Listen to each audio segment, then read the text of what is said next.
dalawang puli. Magkakayod yan at masisira. Kaya dapat pantay sila. Okay, so original ang puli, original din dito. Yung gear case, yung pinalitan natin, kulay asul yung sa kanya. Yung sa brand new ay kulay puti. At siyempre, ito na, ay testing na natin. Okay, so yan na. Kinabit ko na, sabi ko kung sumayad siya pero may clearance pa naman.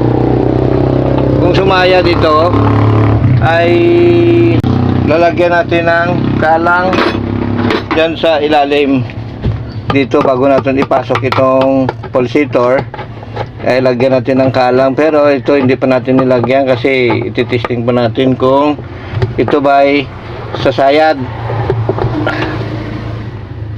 Ito na po, ititesting ko na kung merong leakage na tubig.